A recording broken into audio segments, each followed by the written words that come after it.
Hello students, आज हम discuss करने जा रहे हैं केमिस्ट्री के बहुत ही इम्पोर्टेंट टॉपिक जिसका नाम है संकरण।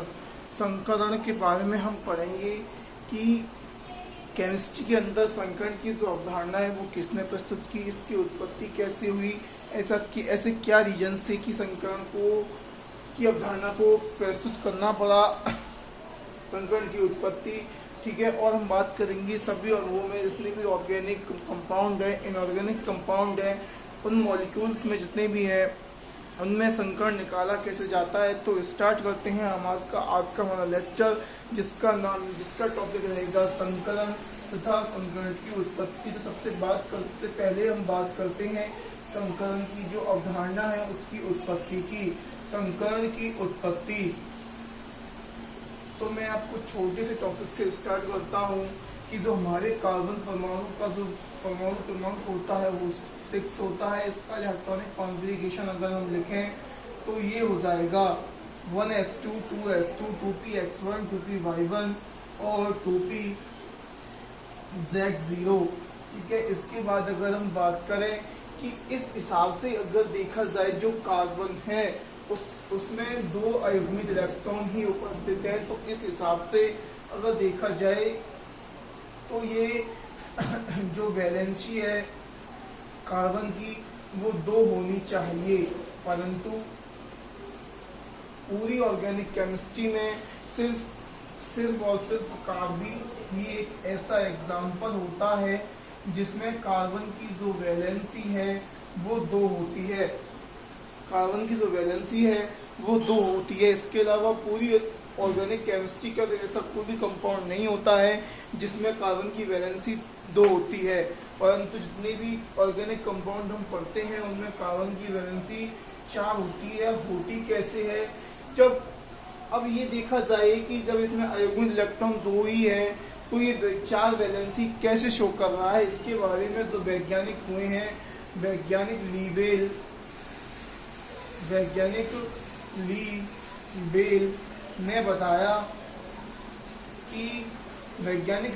ने बताया था कि जो कार्बन परमाणु है वो बंध बनाने से पहले एक्साइटेड स्टेट में आता है, उत्तेजित अवस्था में आता है।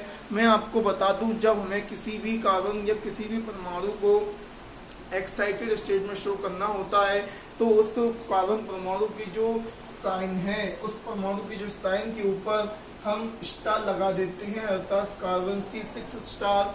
इसका मतलब हो गया कि जो कार्बन परमाणु है वो अब एक्साइटेड स्टेट में आ चुका है। इसके बाद अगर एक्साइटेड स्टेट में आने का मतलब ये है कि उस परमाणु की एक कक्षक में से इलेक्ट्रॉन निकलकर दूसरे कक्षक में ट्रांसफर हो जाएगा। तो अब अगर हम इसका इलेक्ट्रॉनिक कॉन्फ़िगरेशन लिखें तो क्या हो जाएगा, 1s2 2s1 s कक्षक में से एक इलेक्ट्रॉन निकलेगा और 2pz कक्षक में ट्रांसफर हो जाएगा, क्योंकि 2pz कक्षक पूरा वीकेंड है। ठीक है, अब इस पर गौर करें कि यहाँ पर 4 वैलेंसी कार्बन की हो चुकी है। कितनी वैलेंसी हो चुकी है, 4 वैलेंसी कार्बन की हो चुकी है, अर्थात 4 अयुग्मित इलेक्ट्रॉन है। तो यहाँ पर जो इसकी वैलेंसी हो जाएगी वो हो जाएगी 4, अर्थात 4 बंध बनाएगा। इसके बाद वैज्ञानिक लीवेल ने बताया कि जो मैथिन जो अणु होता है, मैथिन का जो फॉर्मूला होता है आप सभी जानते होंगे, CH4। ठीक है, C नाइट्रोजन कार्बन हाइड्रोजन। ठीक, इसके बाद वैज्ञानिक लीवेल ने बताया कि जो ये चारों बंध हैं वो समान हैं। क्या है, वो चारों बंध जो हैं वो समान हैं। अब इस पे एक क्वेश्चन पुटअप होता है कि बंध हम जानते हैं बंध बनता कैसे है। जब किसी बॉन्ड की फॉर्मेशन होती है तो बंध बनता है अतिव्यापन के द्वारा। बंध बनता है अतिव्यापन के द्वारा। अतिव्यापन किसके मध्य होता है, कक्षकों के मध्य। ठीक है, बात ये ध्यान से सुने, हम अतिव्यापन नहीं पढ़ने वाले हैं आज के इस लेक्चर में, तो मैं आपको इसके बारे में नहीं बताऊंगा। वैसे एक छोटी सी बात मैं अगर बता दूं, अतिव्यापन होता क्या है, 2 या 2 से अधिक कक्षकों का आपस में मिलना, आपस में मिश्रित होना ही अतिव्यापन कहलाता है, जिसके द्वारा भिन्न प्रकार के बंध sigma pi delta phi sigma pi delta, psi बंध आदि बनाए जाते हैं। ये डिपेंड करते हैं कि किस किस प्रकार के कक्षकों में अतिव्यापन हो रहा है। इसके बारे में हम पढ़ेंगे अपनी नेक्स्ट वीडियो में। इसके बाद अगर हम बात करें तो बंध बनता है अतिव्यापन के फलस्वरूप, अतिव्यापन होता है कक्षकों के मध्य। ठीक है, तो अब देखें जो CH4 जो अणु है, कार्बन का इलेक्ट्रॉनिक कॉन्फिगरेशन आपके सामने लिखा हुआ है 1s2 2s1 2px1 2py1 और 2pz1। इसके बाद जो हाइड्रोजन है उसका इलेक्ट्रॉनिक कॉन्फिगरेशन लिख दूं तो ठीक है। अब जब CH4 अणु बना होगा तो कार्बन के कक्षकों के मध्य तथा हाइड्रोजन के कक्षकों के मध्य अतिव्यापन हुआ होगा, ये 100% फिक्स बात है। इसके बाद अगर हम देखें कि अतिव्यापन किस किस प्रकार का इसमें संभव है, जो अतिव्यापन होगा वो होगा या तो S अतिव्यापन, SS ओवरलैपिंग या SP ओवरलैपिंग। ठीक है, ओवरलैपिंग। ठीक है, क्या क्या होगा, या तो SS अतिव्यापन होगा या SP ओवरलैपिंग होगी। तो अब बात ये आती है कि जब अतिव्यापन समान कक्षकों के मध्य ही नहीं हो रहा है, कि जब अतिव्यापन समान कक्षकों के मध्य ही नहीं हो रहा है तो CH4 में सभी बंध समान कैसे हो सकते हैं। मैं कहना क्या चाह रहा हूँ, आप ध्यान से सुने। मैं आपको वहीं लेकर आऊंगा कि संकर्ण की उत्पत्ति केमिस्ट्री के अंदर कैसे हुई है, संकर्ण की अवधारणा को प्रस्तुत क्यों किया गया। तो SS अतिव्यापन और SP अतिव्यापन, बात ये आती है कि जब CH4 अणु में अब देखें तो जब अतिव्यापन जो है समान कक्षकों के मध्य हो ही नहीं रहा है तो बंध इक्वल कैसे हो सकते हैं, इसके बारे में वैज्ञानिक लीवेल कुछ नहीं बता पाए। इसके बाद वैज्ञानिक आए थे पॉलिंग, जिन्होंने संकर्ण की खोज की थी, संकर्ण की अवधारणा को प्रस्तुत किया था। वैज्ञानिक पॉलिंग जिन्होंने, मैं आपको बता दूं, संकर्ण की जितने भी अभिग्रहित हैं, जितने भी कंसेप्ट संकर्ण के हैं वो सभी हाइपोथेटिकल हैं, क्योंकि संकर्ण की जो अवधारणा है वो 100% काल्पनिक है। ठीक है, इसके बाद अगर हम बात करें कि होता क्या है, इसका रीजन क्या रहा कि इसके जो चारों बंध हैं वो समान है।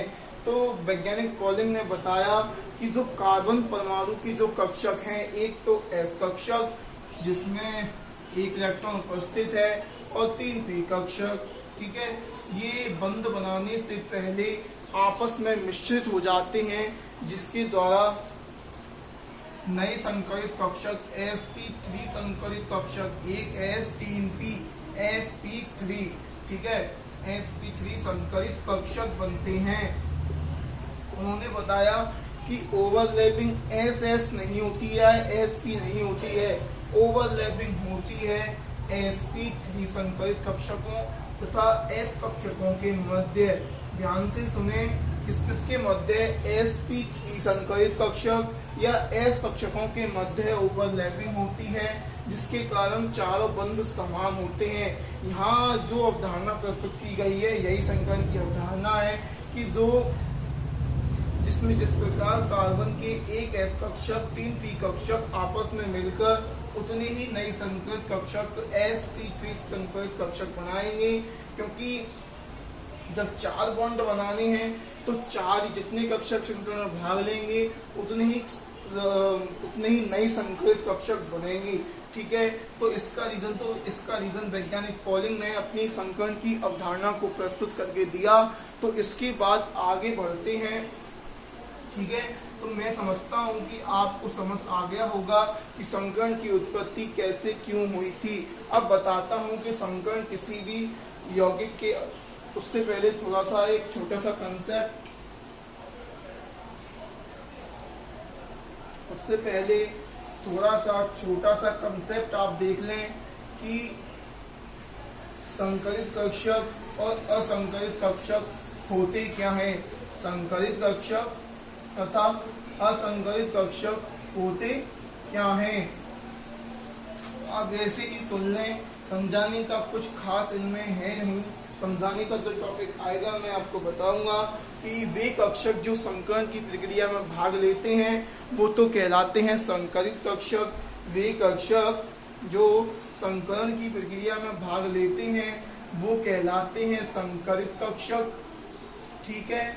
और वे कक्षक जो संकलन में भाग नहीं लेते हैं वो कहलाते हैं असंकरित कक्षक, ठीक है, असंकरित कक्षक, ठीक है। अब इनको पहचाना कैसे जाता है कि असंकलित कक्षकों में क्या होगा, जो कक्षक है उसकी दोनों पालियां समान होंगी। असंकलित कक्षकों में क्या होगा, जो कक्षक है उसकी दोनों पालियां समान होंगी, ठीक है। असंकलित कक्षक वे कक्षक होंगे जिनमें जो संकलन में भाग नहीं लेते हैं। और इनको पहचाना कैसे जाएगा कि वे जो जिनकी दोनों पालियां समान होंगी। और संकलित कक्षक क्या होता है, जिसकी एक पाली बड़ी तथा दूसरी पाली छोटी होती है, तो ये कहलाता है संकलित कक्षक, ठीक है। और मैं ढंग से बता दूं आपको कि असंकलित कक्षक हो गया, इसके बाद जैसे एक पाली तो ये बड़ी हो जाती है, इसके बाद ये दूसरी पाली, ठीक है। तो ये जो इन दोनों के जो बीच का स्थान कहलाता है वो कहलाता है नोड। और ये वाला जो भाग कहलाता है ये कहलाता है अबंदी, क्योंकि इसमें कोई भी इलेक्ट्रॉन घनत्व वेकेंट होता है, ये तो इसमें कोई इलेक्ट्रॉन घनत्व उपस्थित नहीं होता है। इसके बाद अगर हम बात करें, इसमें इलेक्ट्रॉन घनत्व उपस्थित होता है, जो मैंने डॉटेड से बनाए हैं वो है इलेक्ट्रॉन्स, इसे कहते हैं बंदी वाला भाग। यही भाग अन्य कक्षकों के साथ अतिव्यापन करता है, जिससे बॉन्ड फॉर्मेशन होती है। अब ये नोड क्या चीज होती है, नोड वह स्थान है जहां पर इलेक्ट्रॉनों के पाए जाने की संभावना, वह स्थान है जहां पर इलेक्ट्रॉनों के पाए जाने की संभावना जो है वो शून्य होती है, संभावना 0 होती है, ठीक है। मैं बता चुका हूं कि असंकलित कक्षक और संकलित कक्षक क्या होते हैं। इसके बाद अगर हम आगे बढ़ेगी, जो हमारा आज का टॉपिक है कि किसी भी मॉलिक्यूल, ऑर्गेनिक मॉलिक्यूल या इनऑर्गेनिक मॉलिक्यूल जो दिए गए हैं, आप उनमें समीकरण कैसे निकालेंगे। तो सबसे पहले हम बात करते हैं ऑर्गेनिक कंपाउंड की। फॉर ऑर्गेनिक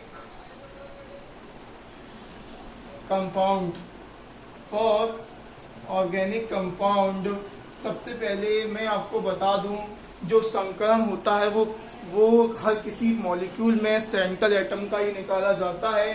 किसका निकाला जाता है, ध्यान से सुन लो, सेंट्रल एटम का ही निकाला जाता है। अब बात ये आती है कि सर सेंट्रल एटम क्या होता है, हम तो यही नहीं जानते कि सेंट्रल एटम पहचानते कैसे हैं। तो मैं आपको बताना चाहूंगा कि मैं आपको इसके 3 नियम या ट्रिक कुछ भी मान लो बता दूं कि जो है संकरण निकलेगा हमेशा सेंट्रल एटम का। तो जो फर्स्ट पॉइंट जो है, हाइड्रोजन तथा हीलियम कभी भी केंद्रीय परमाणु नहीं होंगे, केंद्रीय परमाणु नहीं होते हैं।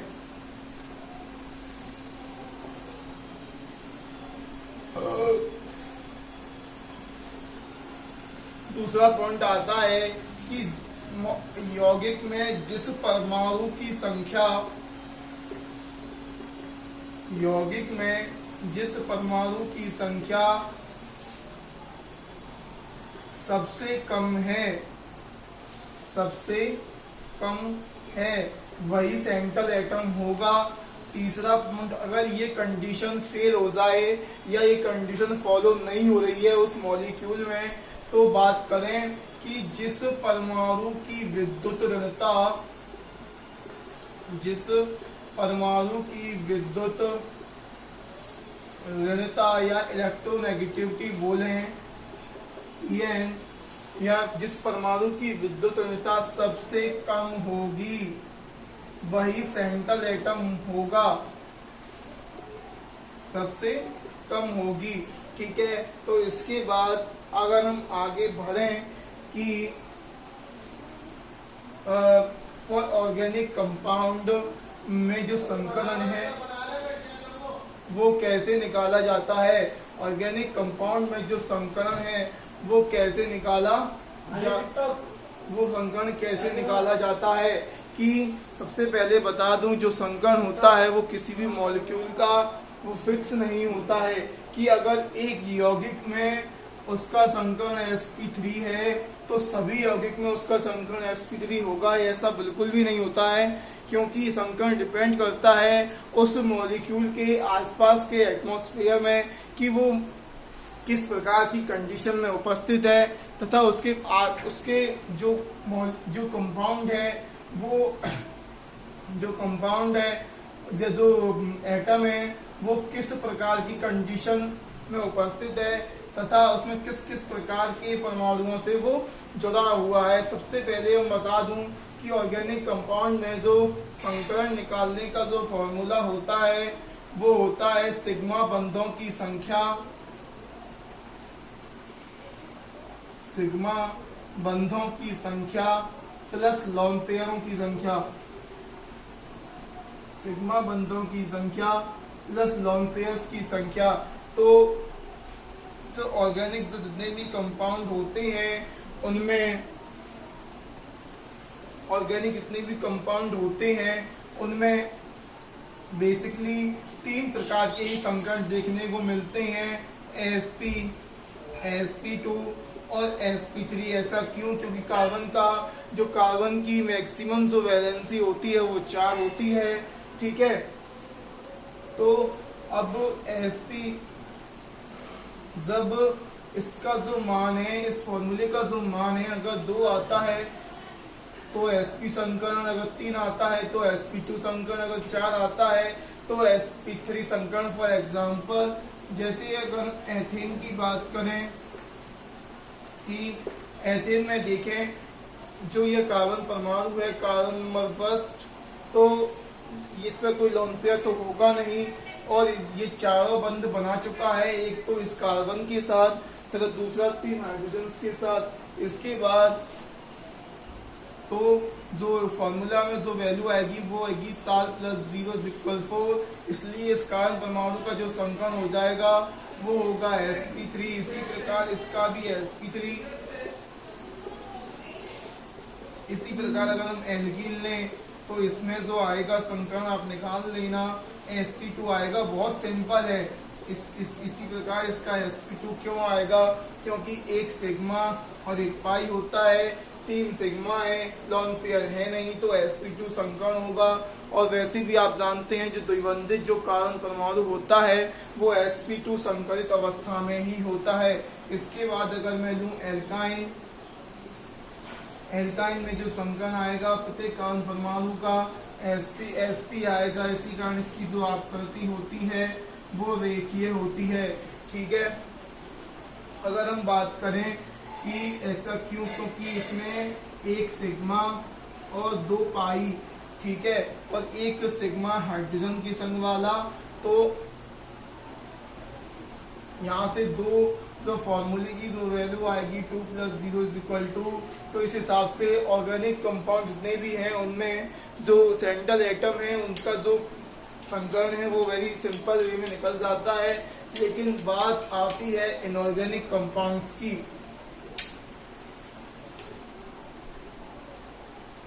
इनऑर्गेनिक कंपाउंड्स जितने भी हैं उनका संकलन निकालने में हमें बहुत दिक्कत होती है, तो मैं आज आपको ऐसी सिंपल ट्रिक बताता हूँ जिससे आपको सेकंड्स में ही उस सभी इनऑर्गेनिक कंपाउंड्स का जो संकलन है, हाइब्रिडाइजेशन है, आप बड़ी आसानी से निकाल सकते हैं।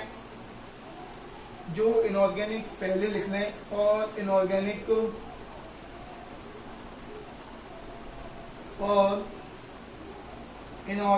कंपाउंड्स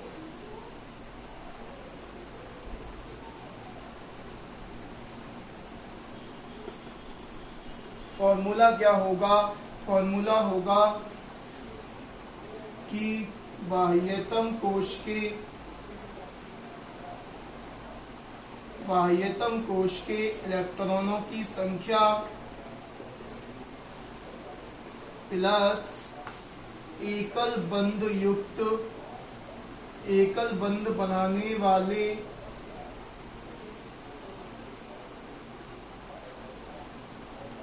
परमाणुओं की संख्या। अब आप जानते होंगे हमारी संपूर्ण आवर्त सारणी में एक तो हाइड्रोजन और होता है 17वें वर्ग के तत्व जो एकल बंध जिनकी जो वैलेंसी होती है वो एक होती है। यहाँ पर हम एंटीमनी को नहीं पढ़ते हैं क्योंकि वो एक रेडियो एक्टिव तत्व होता है। इसके बाद अगर हम बात करें प्लस माइनस आवेश, जरूरी थोड़ी है कि जो आपको सभी जो कंपाउंड दिए जाएं वो न्यूट्रल फॉर्म में दिए जाएं। अगर वो चार्जेबल फॉर्म में है तो आप इस फॉर्मूले की सहायता से उसका भी समीकरण आसानी से निकाल सकते हैं।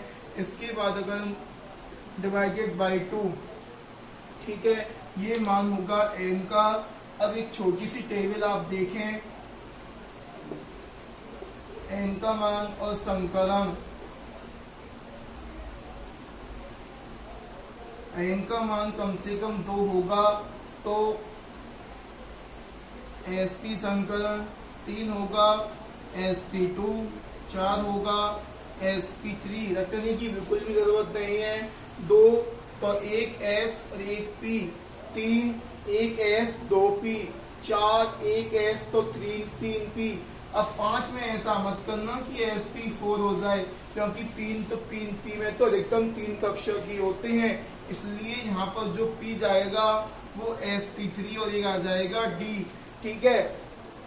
6 होगा sp3 d2, 7 होगा sp3 d3, ठीक है।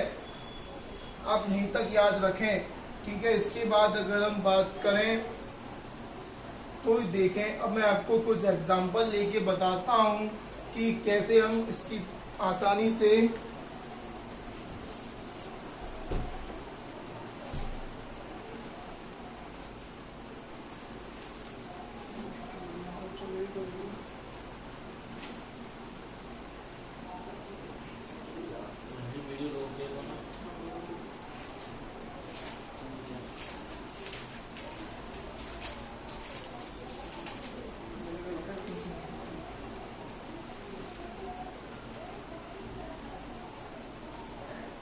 तो अब देखें कुछ एग्जांपल मैं आपको बताता हूं कि जैसे मैं लिख देता हूं एग्जांपल फिर बताऊंगा।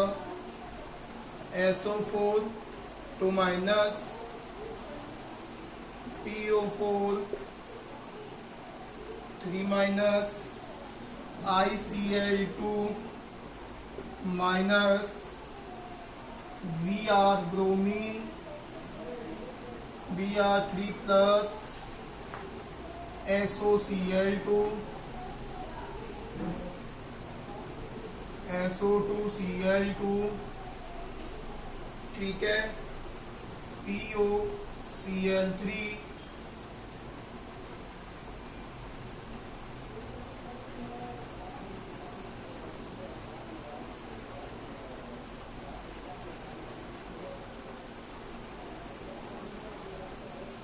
ZeF5 माइनस, I3 नेगेटिव और I3 पॉजिटिव, ठीक है। अब मैं बताऊंगा आपको इन सभी के सेंट्रल एटम का संकलन निकालना। सबसे पहली बात तो ये आती है कि इनके सेंट्रल एटम ही पहचान लें हम, कि यहाँ पे देखें जैसे कि मैंने आपको 3 टिप्स बताई हैं कि हाइड्रोजन हीलियम तो इसमें है भी नहीं, तो वो तो होंगे भी नहीं। अब बात आती है जिसकी संख्या कम हो तो यहाँ पर ज़ीनॉन हो जाएगा। अब देखें ज़ीनॉन हो गया, आप समझ लीजिए कि सेंट्रल एटम तो हमने पहचान लिया। इसके बाद बात ये आती है कि संकलन। तो ज़ीनॉन 18वें वर्ग का तत्व है जिसके बाह्यतम कोश में कितने इलेक्ट्रॉन होते हैं? इलेक्ट्रॉन होते हैं 8। कितने होते हैं? 8 प्लस फॉर्मूला है एकल बंध बनाने वाले परमाणु, यहाँ कोई भी नहीं है ना कोई आवेश है, तो 8 + 0 बाई 2 बराबर 4। 4 के लिए जो संकरण होता है वो होता है sp3। इसके बाद सेम इसी प्रकार से सल्फर होगा इसका सेंट्रल एटम। तो सल्फर के भाइटम कोश में इलेक्ट्रॉन होते हैं, 16वें वर्ग का तत्व है, 6। ऑक्सीजन काउंट नहीं होगा, -2। अब ध्यान दें कि होगा क्या कि अगर यहाँ नेगेटिव चार्ज है तो हम -2 नहीं, इसका अपोजिट करेंगे, +2। अगर यहाँ पॉजिटिव होता तो यहाँ माइनस करते, अगर यहाँ नेगेटिव है तो यहाँ प्लस करेंगे। 6 + 2 डिवाइडेड बाई 2 कितना हो जाएगा 4। इसका संकरण वही sp3 ही आएगा। इसके बाद अगर हम बात करें फास्फोरस, इसका सेंट्रल एटम होगा फास्फोरस, 15वें वर्ग का तत्व है। तो आइटम क्वेश्चन की संख्या 5। ऑक्सीजन काउंट नहीं होगा, -3 है तो +3 हो जाएगा, बराबर हो जाएगा 4। तो बराबर संकरण जो आएगा वो आएगा sp3। इसके बाद बात ये आती है कि जो इसका जो सेंट्रल एटम है, अब ये देखें ICl2-, इसका जो सेंट्रल एटम क्या होगा, इसके स्ट्रक्चर देखें, ICl2 नेगेटिव की ICl और Cl, ठीक है, यही इसकी स्ट्रक्चर होगी।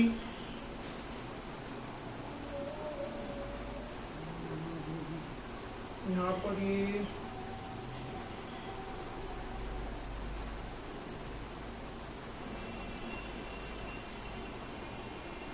मैं चेक करता हूँ को। देखें ICl2 नेगेटिव क्या होगा कि ICl, या इस तरीके से आप बना लें कि Cl और I और Cl, इस पर लगा दें नेगेटिव, ठीक है। इसके बाद अगर हम बात करें कि जो इसका जो वो संकरण कैसे आएगा, तो देखें जो ये है 17वें वर्ग का तत्व है, तो जो होगा इसके भाइटम कोश में 7 इलेक्ट्रॉन होंगे, 7। और अब ये देखें 7 जो अब इसके साथ क्लोरीन जुड़े हुए हैं, अर्थात एकल बंध वाले परमाणु जुड़े हुए हैं, तो 7 और 2 9 प्लस नेगेटिव लगा हुआ है तो +1 करेंगे बाई 2, तो संकरण आएगा। इसकी जो n की जो वैल्यू आएगी वो आएगी 5। इसके बाद तो संकरण कौन सा हो जाएगा sp3। ICl2 में आयोडीन का जो संकरण है, क्योंकि जो सेंट्रल एटम है वो आयोडीन ही होगा। इसके बाद ठीक है, तो sp3d संकरण आएगा इसका 5 sp3d। अब देखें ये जो मॉलिक्यूल दिया हुआ है Br3 पॉजिटिव, Br3 पॉजिटिव का स्ट्रक्चर अगर हम बनाएं तो Br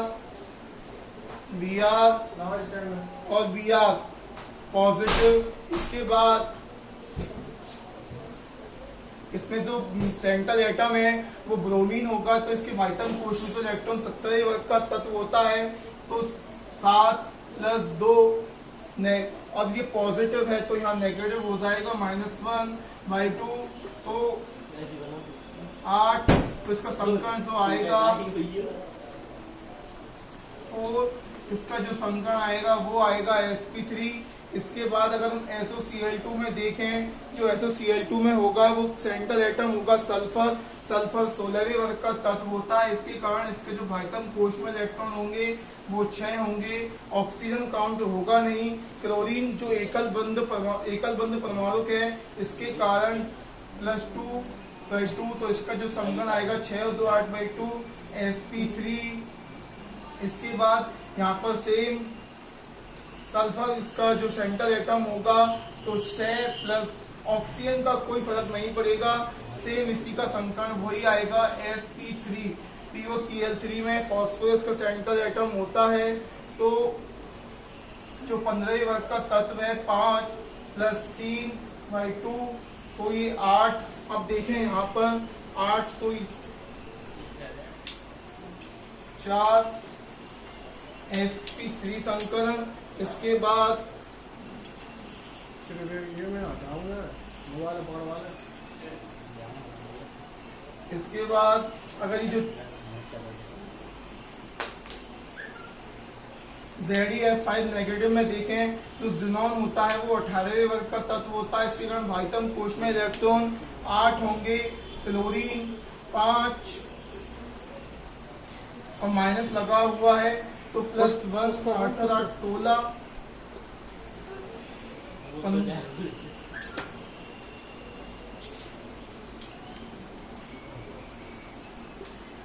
जो वैल्यू आएगी वो 7 आएगी। इसकी संकरण sp3 d4, ठीक है, sp3 d4 हो जाएगा इसका संकरण। जो I3 नेगेटिव देखें आयोडीन, इसका स्ट्रक्चर मैं बता दूं, आयोडीन वही नेगेटिव, सेम प्रोसेस। तो इसका जो संकरण होगा वो होगा आयोडीन का निकालेंगे तो 7 ये काउंट होंगे, +2 +1 7 और 3 10 और 2 10।